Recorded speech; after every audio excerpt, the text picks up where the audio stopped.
You know, I make a lot of videos about penetration, and sometimes that penetration is about ammo and ballistics penetration. And because I mention penetration so much in my videos, I get asked two questions quite a lot.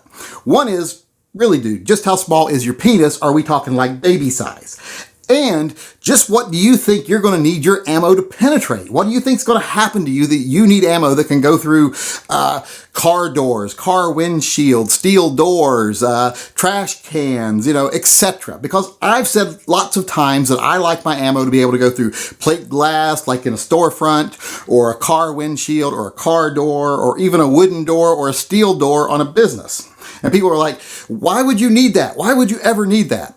And when people ask me that question, it always brings back to mind this notion that people that carry a gun for concealed carry are so short-sighted. They think that every conflict happens, like at arm's length with, their gun at their side and they're shooting at someone who's basically wearing a t-shirt.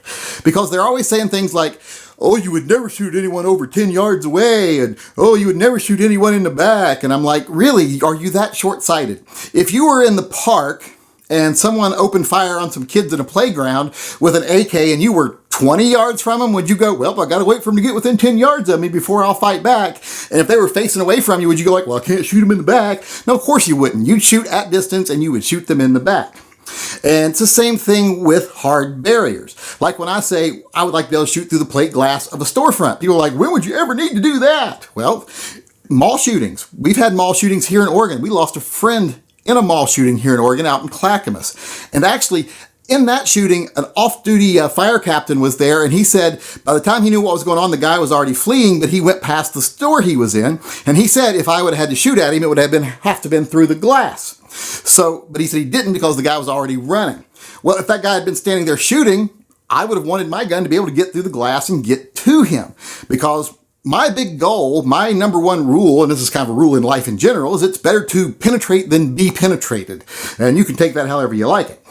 But I want my bullet to get to them and hit them before they get to hit me, is what I mean by that. Well, that's what I mean by that sometimes. So I want to be able to get through things. And people say, well, what about car doors and car windshields? When would you ever want to be able to do that? Well, have you not seen all the terrorist attacks lately where people are using trucks and vehicles as weapons? Wouldn't you want to be able to stop that person? It's not just if you're trapped in a car and you're mobbed by a crowd during a riot and they're going to set your car on fire with you in it. You'd want to be able to fight from the inside out. But I can see multiple occasions where I would need to be able to stop someone in a vehicle, especially if I was somewhere where I was trapped, like those people in Europe were when that guy ran that truck down that walkway. If you're trapped, you want to be able to at least have a chance of stopping that guy. So I don't understand why people are so short-sighted. So I do want my gun to be able to go through plate glass. I do want it to go through windshields. Also, they're talking about doors. Why would I want it to go through a door? Because if I don't know what's on the other side of the door, why I want to shoot? Well, remember that nightclub shooting? There were people on the other sides of the doors waiting for him to come in and kill them. If they could have fought back through the door, why wait for him to open the door? I mean, shoot the bastard as soon as he's there, because they were watching as he walked up. So shut the door and start shooting through the door once he tries to open it. So I can see multiple occasions where you'd want your bullets to go through lots of things. So those are the things I kind of want my bullets to be able to do. When people ask me, why do you want bullets to penetrate so well? Because I want them to be able to go through windshields, like I said, glass, wood, steel plating, etc. And I don't think that's unreasonable, because I can think of lots of situations where that would be needed that are borne out in the real world. Now, the people that talk about over-penetration, you can't find reasons for that. You can't find examples of where some guy went to defend himself and shot through the bad guy and killed someone behind him. That's almost non-existent. In the hundreds of thousands of self-defense shootings in this country, there's hardly any cases of that ever happening.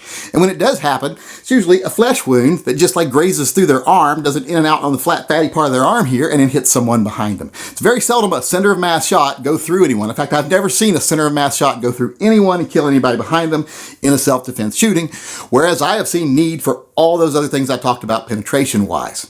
So for me, all those things I can actually see real-world examples of why I would need penetration, that overrules any ridiculous fairy tales that people have of bullets going all the way through people and killing a line of like 10 guys. So those are the barriers I think people might face in their everyday life, just based on real-world experiences. So that's why I choose an ammo that I think can not only serve me well against someone up close wearing a t-shirt, but can also serve me at distance, and if I have to shoot something to get to them before they get to me.